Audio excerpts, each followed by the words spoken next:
रूस के राष्ट्रपति व्लादिमीर पुतिन के धुर विरोधी एलेक्सी नवल्नी को लेकर वहां की जनता में अब भी आक्रोश है। हालांकि नवल्नी की जमानत अर्जी खारिज हो चुकी है, लेकिन जनता अब भी उनकी रिहाई की मांग को लेकर सड़कों पर दिख रही है। Press the bell icon and never miss a video from newsnumber.com। इस बीच पुतिन की सुरक्षा और कड़ी कर दी गई। वैसे पुतिन के निवास यानी क्रेमलिन में राष्ट्रपति भवन की सुरक्षा पहले से ही काफी तगड़ी और अनूठी है। यहाँ सीसीटीवी और सैनिकों के अलावा बाज और उल्लू जैसे पक्षी सुरक्षा में तैनात हैं। साल 1984 से ये पक्षी फेडरल गार्ड सर्विस का हिस्सा हैं। रैप्टर नाम का शिकारी परिंदा इस स्क्वाड का लीडर है। इसके अलावा टीम में फिलहाल 10 से ज्यादा बाज और उल्लू हैं। इन बाजों और उल्लुओं की सुरक्षा के लिहाज से खास तरह की ट्रेनिंग दी गई है। इसमें चुन चुन कर ऐसे शिकारी पक्षी रखे जा रहे हैं जिनकी अलग अलग खासियत हो। जैसे कोई रात में शिकार करता हो तो कोई दिन का शिकारी हो। पक्षियों को कौवों को मारने या भगाने की अलग से ट्रेनिंग मिलती है। इसके लिए कई सारे प्रशिक्षणकर्ता भी तैनात हैं। वो ध्यान रखते हैं कि ट्रेनिंग के दौरान इन बड़े पक्षियों को किसी तरह का नुकसान न हो। बाज जैसे परिंदों को दुश्मन की चाल नाकाम करने का भी प्रशिक्षण मिल रहा है। इन शिकारी परिंदों को अब एक विशेष प्रकार की ट्रेनिंग दी जा रही है ताकि अगर कोई छोटा ड्रोन भी राष्ट्रपति भवन के आसपास दिखाई दे तो वो उससे भी निपट सके।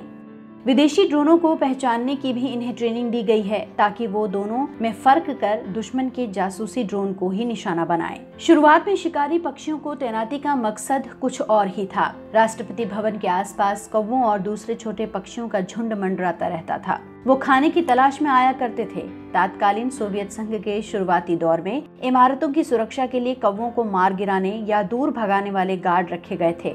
साथ ही उन्हें डराने के लिए शिकारी परिंदों की रिकॉर्ड आवाज का भी इस्तेमाल किया गया था, लेकिन ये सभी तरीके बेकार साबित हुए और कौवों का आना जाना जारी रहा। साफ सफाई के लिए जाने जाते रूसियों को डर हुआ कि कौवों के कारण कहीं बीमारियां भी न फैलने लगे। इसे देखते हुए क्रेमलिन में शिकारी परिंदों की तैनाती की तैयारी हुई। यानी बनाने के पीछे कारण किसी दुश्मन की शातिर चालों को नाकाम करना नहीं, बल्कि कौवों व अन्य पक्षियों के बीट व मूत्र सहित अन्य गंदगी से राष्ट्रपति भवन और वहाँ बनी सरकारी इमारतों को इस नुकसान और गंदगी से बचाना था। वैसे परिंदों का इस्तेमाल जासूसी में हमेशा से किया जाता रहा है। बहुत से देश जासूसी के लिए कबूतरों का सहारा लेते रहे हैं। कबूतरों की एक प्रजाति जिसे रेसिंग होमर कहते हैं, एक बेहद खास कबूतर होते हैं। उन्हें इस तरह से ट्रेन किया जाता है कि वो तेजी से उड़ें और गंतव्य तक पहुंचकर वापस लौट सकें। पहले और दूसरे वर्ल्ड वॉर के दौरान कबूतरों की इसी प्रजाति को जासूसी या संदेश पहुंचाने के इस्तेमाल में लिया जाता था।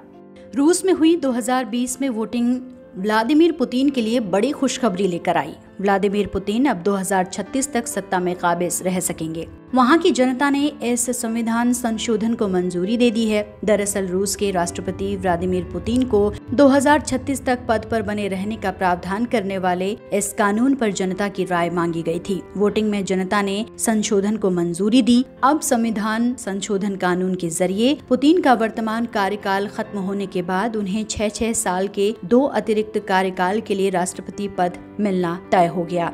कोरोना वायरस महामारी की वजह से वोटिंग काफी स्लो हुई थी। बूथ पर लोगों की भीड़ भी नहीं लग पाई।